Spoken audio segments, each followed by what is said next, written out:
네, 세계 경제를 이야기하면서 지속적으로 관심이 되고 있는 부분, 바로 에너지가 되겠습니다. 앞으로 매월 첫째 주 목요일마다 이 차홍선의 스마트 에너지 코너를 통해서 에너지 시장을 바라보는 시각을 좀 넓혀보는 순서를 가져보도록 하겠습니다. 도움 말씀 주시기 위해서 케미컬 에너지 투자 자문의 차홍선 대표 스튜디오에 모셨습니다. 대표님 어서 오세요. 안녕하십니까? 예, 안녕하십니까? 예. 자, 세계 인구는 지속적으로 어쨌든 증가는 하고 있고요. 또 많은 지역들이 도시화가 진행이 되고 있고, 그러다 보니까 더 많은 에너지가 필요할 것이다. 이런 전망 가능한 것이고요. 그에 따라 대표적인 소비 제품이죠. 국제 유가도 그래도 상승은 하지 않겠는가. 이런 전망도 나오고 있었는데, 근데 이런 예상과는 달리 국제 유가 상승도 정체되면서 오히려 좀 하락하는 추세에 좀 몰려있는 상황이거든요.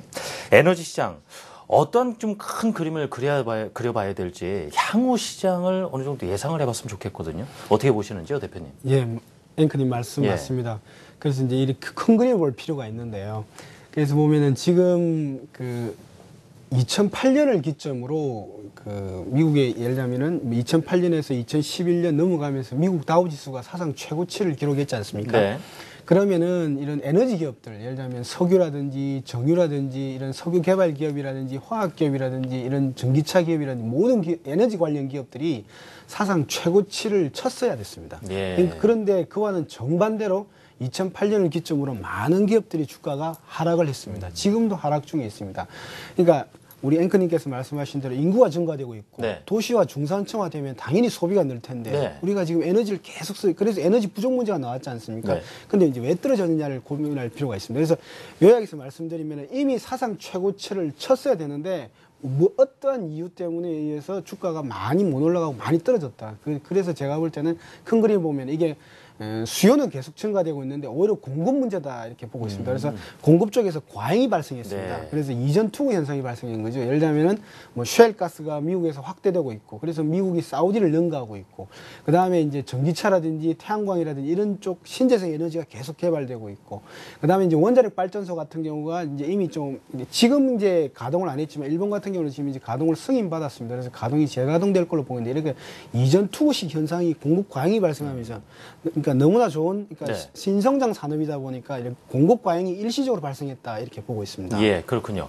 그 기존의 에너지 하면은 그 원유에 대한 의존도라 그럴까요? 이제 컸다가 말씀 들어보면 어찌 보면 당연하다. 뭐 신재생 에너지도 많이 나오고 있고 특히 셰일가스 같은 경우에 이게 미국에서 나오면서 이거 에너지 시장의 판도를 바꿀 것이다. 엄청난 뉴스들이 흘러나왔었고요. 자, 어떻습니까? 셰일가스에 대한 최근의 상황이 어떤지 이 부분도 여쭤보고 싶거든요. 맞습니다. 2008년을 기점으로 셰일가스가 물량이 이제 확대되기 시작했는데 잠깐 그림을 보시면은 이게 이제 미국의 석유 가격하고 셰일가스 동향입니다. 가스 동향인데 보시면 이제 푸른색이 원유입니다. 푸른색이 원유고 붉은색이 셰일가스인데 과거에는 한 15년에서 20년 보면은 푸른색과 붉은색이 동행을 했지 않습니까? 아, 그렇군요. 예. 그래서 이제 허리들 보면은 인구가 증가하고 중산층이 되면서 가격이 많이 올라가면서 에너지 기업들이 사상 최고치를 쳤죠. 그때 당시 나왔던 말이 차화정이었습니다. 중국이 많은 소비를 끌어당겼다는 거죠. 그런데 보시면 알겠지만 완전히 그림이 틀려진 게 2009년을 기점으로 셰일가스 규모가 적정 규모를 넘어서기 시작하면서 셰일가스 그러니까 붉은색 같은 경우가 급락을 했고 푸른색 같은 경우도 정체를 했습니다. 그래서 요약해서 말씀드리면 미국이 20년간 아주 중장기적으로 개발을 했던 셰일가스가 본격적으로 나오기 시작하면서 에너지 시장이 공급 과잉으로 들어갔다. 그래서 지금 현재 에너지 기업들이 많이 정체되고 있고 두 번째는 이제 최근에 업데이트된 뉴스는 미국 원래는 중국의 셰일가스 개발 속도가 느릴 걸로 예상을 했었습니다. 그러니까 미국은 1000m에서 나오고 중국은 3000m에서 나오기 때문에 에너지 코스트, 그러니까 채굴 코스트가 한 4배 이상이 될 걸로 봤는데 일부 셰일가스 전을 중심으로 해서 한 2.5배밖에 안 되기 때문에 이미 물량이 조금 출하되고 있습니다. 그래서 중국도 향후 에너지가 많이 소비될 걸로 보기 때문에 셰일가스 개발을 서두르고 있다. 그래서 셰일가스에 대한 이슈는 계속 이슈가 될 걸로 이렇게 보고 있습니다. 그렇군요. 자, 국제유가가 최근 하락하는 것을 두고 뭐 유럽이라든가 글로벌 경제 좀 둔화 우려에 기인한다라는 분석도 나와 있습니다만 큰 틀에서 보면은 어쨌거나 여러 가지 형태의 에너지가 나오면서 공급 과잉 측면이 분명히 있다라는 말씀을 해주고 계시고요. 자, 에너지 과잉을 발생하는 또 다른 요소가 하나 있죠. 바로 원자력 시장 아니겠습니까? 예.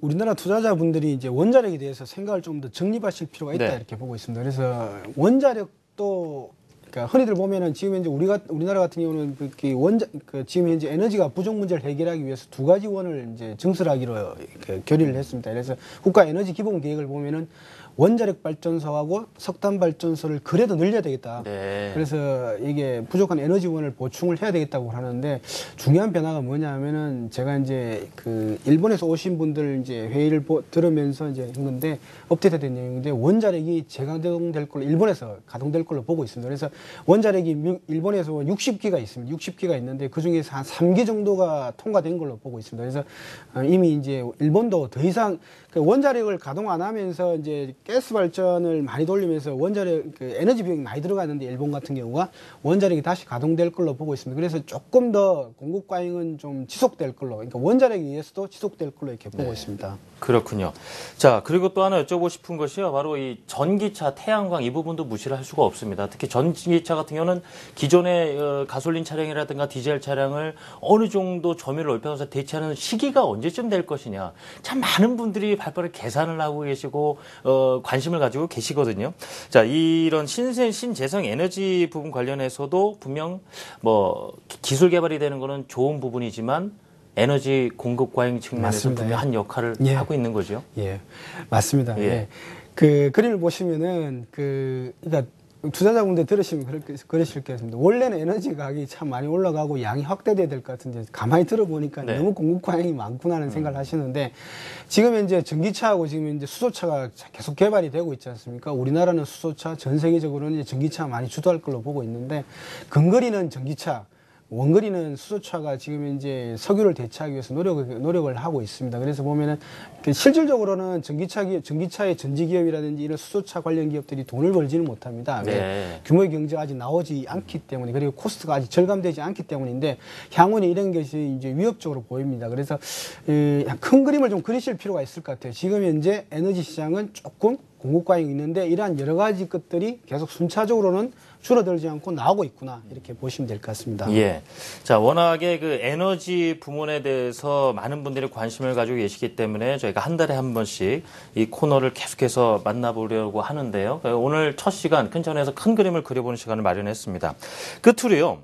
자, 이 에너지 관련된 이 원자재 직접 투자를 하시는 분들도 계실 것이고 또 이런 에너지 관련된 기업들의 주가 당연히 연결이 돼 있기 때문에 확인을 해봐야 될 텐데 이 투자 전략이라고 해야 될까요? 어떤 식으로 조언을 해주고 싶으신지요? 네. 지금 그 투자자들 마음이 극단적으로 나눠져 있는 것 같습니다. 그래서 보면은 요약해서 말씀드리면은 지속 가능 에너지가 무엇인지를 투자자분들이 보실 필요가 있을 것 같아요. 저는 향후 20년 뒤에도 에너지원으로서 석유가 중추적인 역할을 할 것이다 이렇게 보고 있고 신재생 에너지라든지 여러 가지 뭐 전기차라든지 원자력이 주요 에너지원으로 같이 공존할 걸로 이렇게 보고 있습니다. 그래서 모든 에너지 기업들이 지금은 공급 과잉이 들어가 있지만 공급 과잉을 조금 줄여나가고 중국의 수요가 확대되면서 에너지 기업들이 주가가 이제 복원될 걸로 보고 있는데 만약에 투자자분들께서는 보면 내가 만약에 봤을 때는 석유 시대보다는 전기차라든지 전지라든지 신재생 에너지 원자력 시대가 도래할 거라 보면은 그쪽으로 제가 볼 때는 조금 투자를 집중하는 게 바람직할 것 같고요. 그래서 요약해서